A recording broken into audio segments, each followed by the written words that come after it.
Look at this. So I'm 100% sure this is going to come together, and I need to make sure I prepare you guys. I said, chapter 11 is organic chem, but I remember showing you, I don't know if you remember, the first part, the first time they will ask you, okay, it is stuck with chapter 5 and chapter 6. So chapter 5 is about energy. So you're going to be doing bond energy calculations, where you are given things in a table and you have to do bond energy calculations. Chapter 6 is about rate of reaction. So you're going to be explaining using the collision theory. You do some explaining, which I'll do with you, rates of reactions. And you have equilibria, which is what I've opened right now. In equilibria, you just have to understand what is equilibrium, conditions that affect it. Le Chatelier's principle, how do you explain it? It always comes.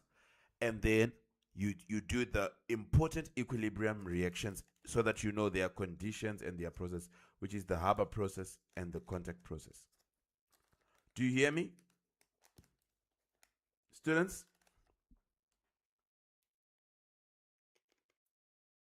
Haber process and contact process are in chapter 6. They are part of chapter 6 has 3 parts. Okay? Chapter 6 has 3 parts. Make sure you know. One is about rates of reaction, where you are just explaining the factors that affect rates of reaction, temperature, surface area I gave you, and then Le Chatelier's principle. Then you're going to have, no, that's not, you're going to have collision theory rather on rates of reaction. You should know collision theory. The 3 things that must happen for a reaction to take place. Equilibrium has Le Chatelier's principle. It has nothing to do with the speed of a reaction. Le Chatelier's principle works on equilibrium reactions. Then you're going to have redox reactions, where I did with you last time, where we needed to find the oxidizing agent and the reducing agent. So, if you're good at that, then you're good. I'm going to be revising with you, doing questions with you until you all master. But listen to what I've said. Bond energy calculations, you need to remember how to do bond energy calculations, where you have the energy that something takes in to break the bond minus the energy given out when it is forming bonds. Then you can find the energy transfer. Then you have rates of reaction, where you should be able to know collision theory and the factors that affect the rate of reaction. Then you have equilibrium, where you are supposed to know Le Chatelier's principle, and then you're supposed to know the Haber process. When we say you know the Haber process, it means you know the diagram and you know the conditions that happen in the Haber process, and you know the reasons why those conditions are used. If you know the contact process, that means you know it, what it manufactures, the conditions, and why we do those conditions. Right? That is when we say you know. And we know Le Chatelier's principle. And you know these reversible reactions and factors that affect. Le Chatelier's principle will help you to understand factors that affect equilibrium. So, I'm not going to waste your time on unnecessary things. Definition of a reversible reaction, it can go in both directions. And now, you have not done it yet. You are now doing it. Okay? You are now doing reactions that can go both ways. So you are now meeting reactions with this. Anytime you meet a reaction with this, that means you are in chapter 6, not in organic chem. Wake up. Don't let me down. Now, here's an example, okay? I'm not going to waste your time doing unnecessary things. Here's an example. So this is a reversible reaction.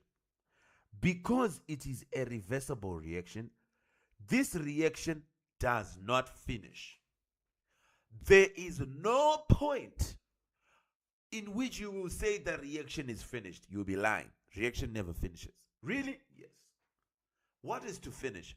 When we say a reaction is finished, if you're a true chemist, if you come to people and say, hey, a reaction is finished, it means one of the reactants has run out. Reversible reactions will never have any reactant run out. There is going to be, listen, there is no way for nitrogen to run out. And there is no way for hydrogen to run out. The reason is, the moment they react to give you ammonia, ammonia will automatically come back to give you these guys again. So the moment ammonia is formed, it goes back. It's formed, it goes back. Which means this type of a reaction does not finish. But it can reach a point which we call equilibrium, where it pretends like it has finished. What do you mean, sir? What do you mean it pretends like it has finished? When equilibrium has been reached, the amount of ammonia will no longer change, and the amounts of these guys will no longer change. So nitrogen will stay where it is, hydrogen will stay where it is, ammonia will stay where it is. Is it because the reaction has stopped? No. Equilibrium is dynamic, which means the reaction never stops. But what will be happening when we are studying reversible reactions. And what we should know about them, the most important thing that we must know is they all get to this stage, which is called equilibrium. It's a stage where the concentration of reactants remains the same. In other words, the amount of reactants is not changing, and the concentration of products remains the same. Students, don't let us down. Don't force it to say what you think. Say what it says. We never said the reaction has stopped. We never said there is now equal amounts. If you look at the whole screen, there is no word equal here. I never said ammonia is now equal to nitrogen or hydrogen. That's a lie. We never said they are equal. We just said they are constant. The concentrations are now constant. In other words, it has reached a point where the speed of the forward reaction is exactly the same as the speed of the backward. So forward and backward reactions are happening at the same speed. So now the amounts are no longer changing. That's equilibrium. That's the state which reversible reactions get to. Now, what you can then do, this is not important. Let me go to, it is important, but I want to get to this. What you can then do is you can come to a reaction, okay? It is, equilibrium is a state in a reversible reaction. Reversible reaction gets to a point called equilibrium, where the speed or rate of forward reaction is equal to the rate of the reverse reaction. So the rates are equal. Not the amounts. There is no equal in amounts here, but they are constant. Please don't say the amounts are equal. Equal? Who said that? Why are you making your own chemistry, you? Why? So here, equilibrium occurs in a closed system.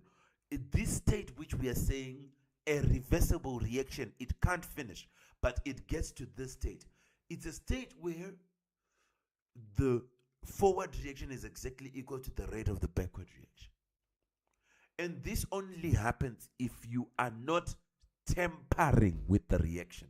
In other words, it's a closed system, which means you are not adding or removing anything. Right. Now, what you must know. Okay, here are characteristics.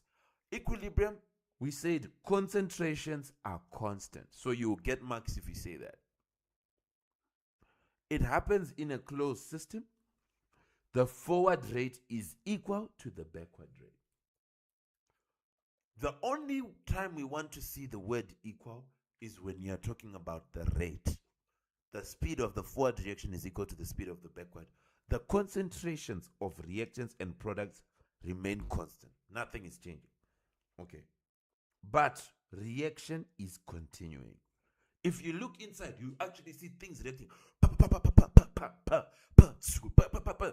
It's because now why it looks like nothing is happening from outside is because the forward and the backward are happening at the same speed. Now that you have mastered it, we come to the next thing. Okay? Le Chatelier's principle. Now, this reversible reaction has reached this state called equilibrium. But we said it doesn't want to be disturbed. It will reach each stage nicely. Rate of forward reaction is equal to the rate of backward reaction. Don't think the quantities are equal. No. The rates are the ones that are equal. Now, if you come to a system which is in equilibrium, we are studying systems in equilibrium, reversible reactions that have reached the state. Which state? Sir, it's the state where the rate of the forward reaction is equal to the rate of the backward reaction. Say that the rate of forward is equal to the rate of backward. Now, if you come to this where the rates are now equal, this system has fought until now it has equalized things. It's now at equilibrium, at a perfect situation. If you come and disturb it, we said we doesn't want to be disturbed. If you come and disturb it by changing something, we're going to give you the things that you mustn't change. Then I want you to know that the system will react. And how it reacts was explained by Le Chatelier. It's a French scientist. Something. He helped us know what will happen if you come and try to change.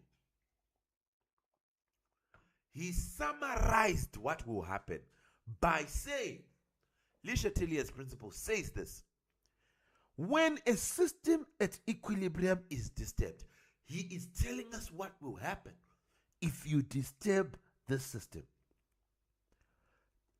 The equilibrium shifts to oppose the change.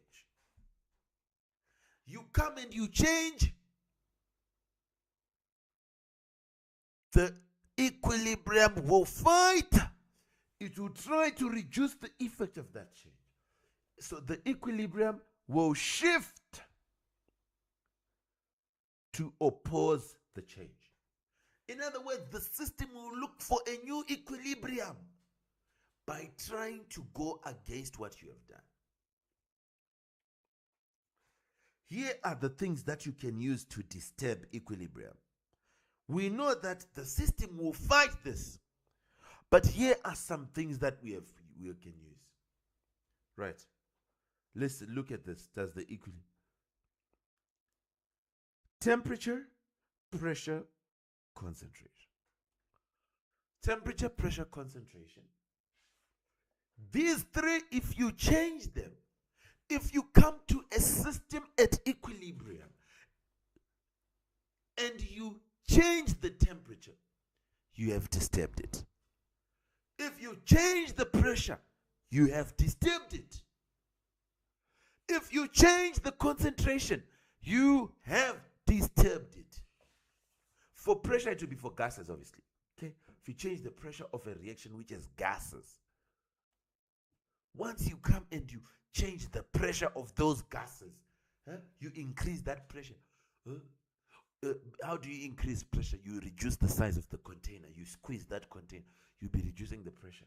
Or temperature, you can heat it up or whatever, or cool it down.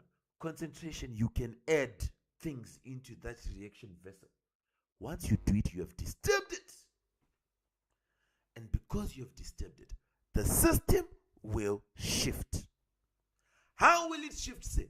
To oppose your change. What if I come and I add a catalyst? No. Catalyst affects rate, but not equilibrium. It affects speed. So on the factors that affect rate of reaction, catalyst was there. Temperature was there. Pressure was there.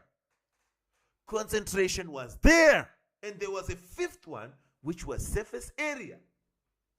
All these are there, plus number 5, surface area, for factors that affect rate of reaction. And they all do. And if you increase the temperature, the rate got faster. If you increase the pressure, the rate got faster. If you increase the concentration of reactants, the rate increased. If you added a catalyst, the rate increased. If you increased the surface area, how do you increase the surface area? By making smaller pieces. Surface area means exposed area. When you break something into smaller pieces, you are increasing surface area. People think to increase surface area is to make something big. That's wrong. You are not increasing the surface area. You actually have to cut it into pieces. Then more of it will be exposed. So those things, they were simple because all of them were increasing. So you add this, the rate increases. For rate, it was easy. But now we are at equilibrium. It's only 3 things: temperature, pressure, and concentration. Catalyst, does it affect equilibrium? No. Does it affect the position of equilibrium? No. Will the equilibrium shift if you add a catalyst? No. Say, are you sure? Yes. It will never shift. Really, sir? Yes. Only these 3. Now, you must know how it shifts. But remember, the overall statement is Le Chatelier's statement that the equilibrium will shift to oppose that change. Let me just summarize for you. Here is what happens for temperature. Remember, equilibrium shifts to oppose the change. So we want to see how it does it. That's what Le Chatelier tells us. Now we want to see how. So when you want to know how the equilibrium shifts to oppose it, you must know the forward reaction, the reaction you are doing. When you are analyzing the effect of temperature, there is a corner which you must look at. It is called delta H. You look at delta H. This tells you if your reaction is exothermic or endothermic. This is where you must look. Now, if let's say delta H here is positive, it means, this means forward reaction is endothermic. Listen, the delta H here is for the forward reaction.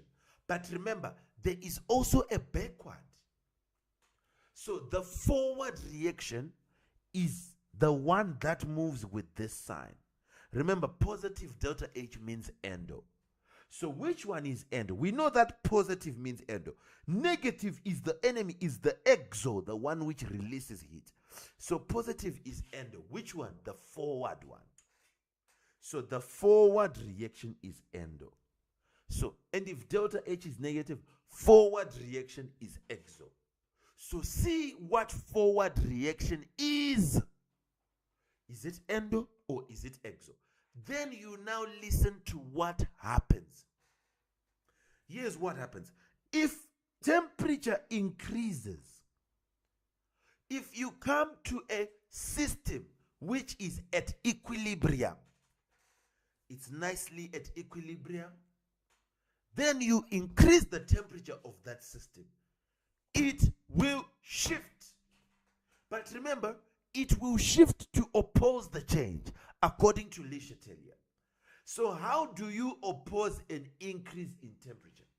The system must take up that temperature. It must eat it up. That means the equilibrium will shift in the direction of endo. So this will never change. So for this one, you'd say the equilibrium will shift to the right. Why? It is the endothermic direction. For this particular reaction, you say equilibrium will shift to the right.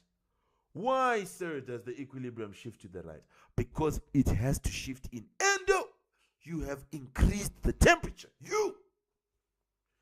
If you decrease the temperature of a system which is at equilibrium, it will say, oh, he has decreased the temperature. So it will quickly oppose that. It will try to increase the temperature back again by shifting towards the exotherm. So it will start to promote exo. To say exo, let's go, exo.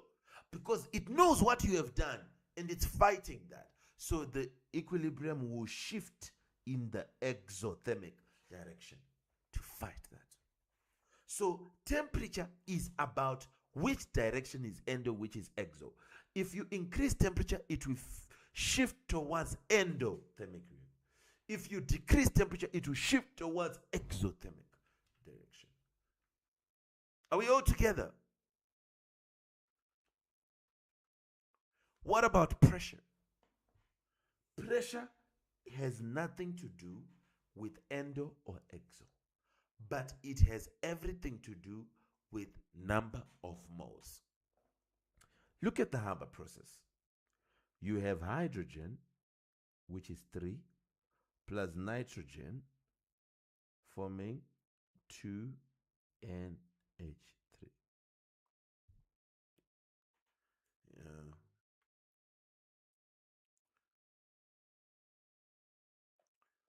Gases. So for temperature, we look at endo and exo. For pressure, we look at what? How do we apply Le Chatelier? We know Le Chatelier just tells us that it will fight. But we want to know how it will fight. What do we look at? When you see the word pressure, look at number of moles. Number of moles means you don't look at this one. This one is the formula unit. It has nothing to do with number of moles. Number of moles is the big numbers here, the big ones here. So in here we have 3 plus 1. We have a total of 4 moles on the left. In here the big number we have is 2. So we have a total of 2 moles on the right. These are the number of moles, the big ones. Now, pressure, if you come to a system in equilibrium and you increase the pressure, we don't care of who, you increase the pressure. The system should fight that. You have increased the pressure, it should decrease it. How does it decrease it? It shifts to go towards the guy with fewer, towards the side with fewer moles. So in this case, the system shifts to the right. Remember, it is an equilibrium reaction, so it's like this. So the system shifts to the right in the direction of the forward reaction. Why? Because it is the direction with fewer gas molecules. You have increased the pressure. It's fighting you. It goes in the direction with fewer. If you decrease the pressure, it will go, the equilibrium will shift towards the direction with more gas molecules. Pressure looks at moles or molecules. Temperature looks at endo or exo. You increase temperature, it shifts towards endo to take it up.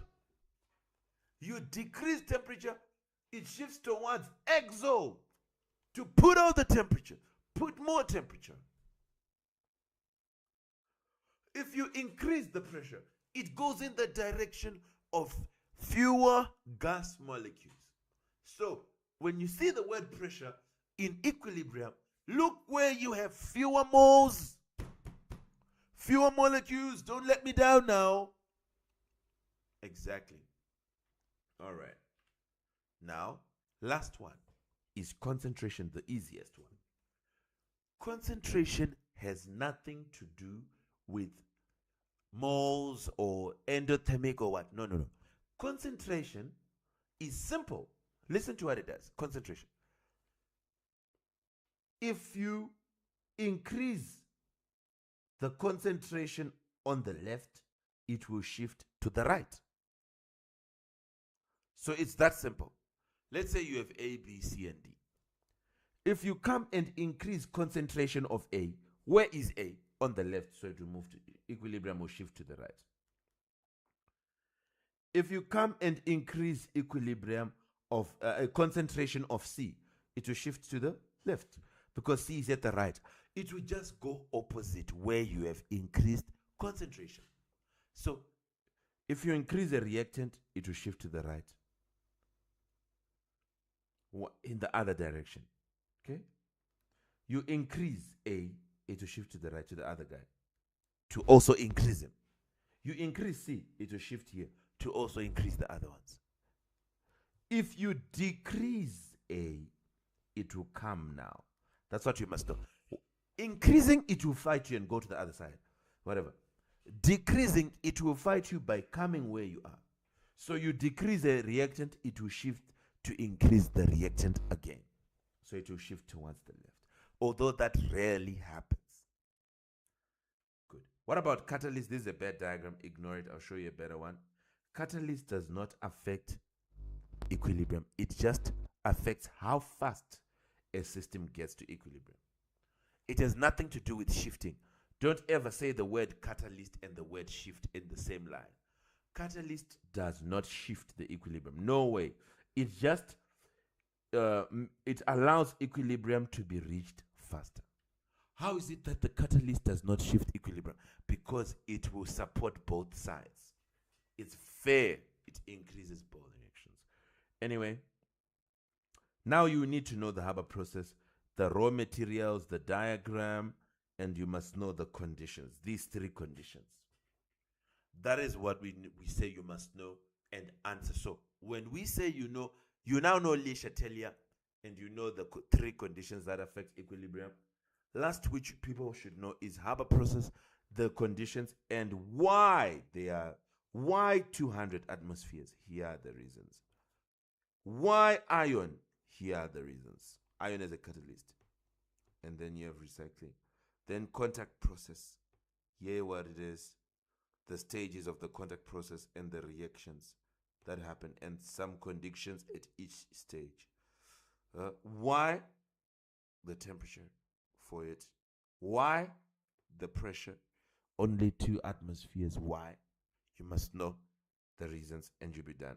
Haber versus contact process. This is the summary table with the things that are used, the catalyst, or whatever. You should know. So I'm going to share with you right after the lesson. And I want you to go through by writing down as notes. The best way to put something in your mind is if you write it. I've summarized it for you so that it's not too much. I want you to write this down, and we're going to be using it when we go through our questions tomorrow or whatever. Because we need to go through the things. Here we have, you cannot afford to forget some of these things that I've already put. Equilibrium, starting here. Most important things here. Test for water, the 2 tests for water I told you, you must know them. You must know them. You must know them. Cobalt chloride, how it will always go from blue to pink. And copper sulfate from white to blue when you add water. That's important. You must know that. Then you must know about the Haber process. Once you know that, you are going to be ready. This is the tricky one. and we will do questions now together. So I'm going to do questions with you guys. Let me say this. There are 4 things that you must go in an exam knowing. Only 4, really. If we are being really honest. 4 reactions that you must go, besides organic chem, 4 other reactions that you must go knowing. It is these 2, Haber process and contact process. And by knowing, it means you know the conditions that happen. You know the stages of the contact process and everything. Then you must know the 2 extractions of metals. Okay, 2 extractions of metals. How do we extract iron? And how do we extract aluminium?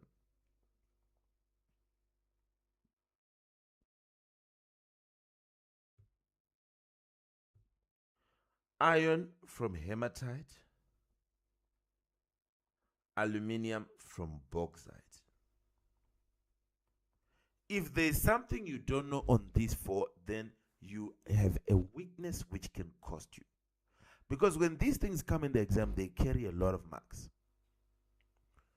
But these 2 extractions of metals are not going to be on the questions we are doing tomorrow. But they must be known. So if you are preparing, make sure you know this. Make sure you know these. And make sure you know Ch.5 and stuff. And you know the reactions for organic chem. I'll give you again. We'll do questions and let's see how it goes. So I'm going to send you, everybody, I want to test your loyalty. I want to test your commitment, not loyalty. Loyalty is the wrong word.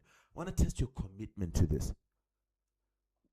When you're in a situation like this, you have to be at your best. This is not the time where you start giving up or you start picking up bad habits or saying I have depression or things like that. I don't want to hear that.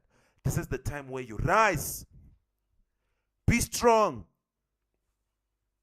There is this, when I was in high school, we went to a Christian school, which they would sing this song for us every day. Dare to be a Daniel.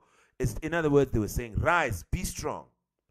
So I want students that do that. Okay, you are now growing up, so life is not easy for anyone.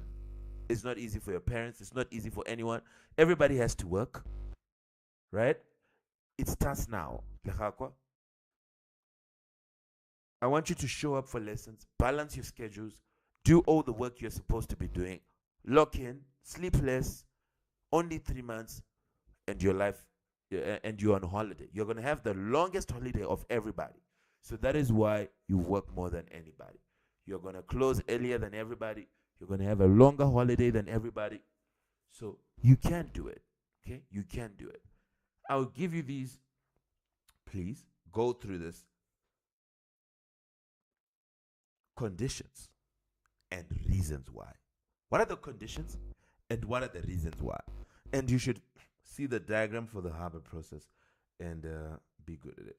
The contact process, it's not too much of the diagram, but it's more of the stages that people struggle with because each stage is a reaction. I'll help you with that. But the Haber process, this is a simplified version.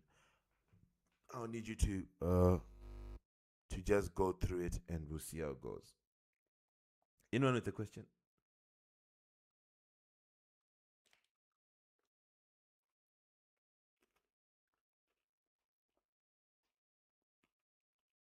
Who has a question? I hope you understood Ch.5 and the conditions that affect equilibrium and what it is. There's a type of reaction. It's not there everywhere else. Everywhere else we were doing a reaction that finishes, which is called an irreversible reaction. The reactions we do in organic chem are irreversible reactions. The reactions we do above when we do metals and everything are irreversible reactions. All of them just have one arrow. But in this chapter 6, just for this chapter only, we talk about reversible reactions. Why should I know them? Because they are so important. They even make you know about the Haber process and the contact process, which is situations where these reactions are being used right now, today. It's a reversible reaction. It's a reaction You can't change it from being reversible. It is reversible by nature. Now, your job as a chemist is to maximize. We want to get maximum ammonia, maximum everything we do. But now the situation is we have a reversible reaction. So the sulfuric acid is tricky in the contact process. You need to use perfect conditions. That's why we teach you the conditions and the reasons and the compromises which have been made. So you're going to see. You should know, write this table, make sure you know this table. Then you start practicing the reasons. Make sure you know this table and you can construct it. You write it many, many times on your own. Then you can start now to do the stages of contact process. I'll do them with you as we are answering past paper questions, and the Haber process, the conditions and whatever. Are we together?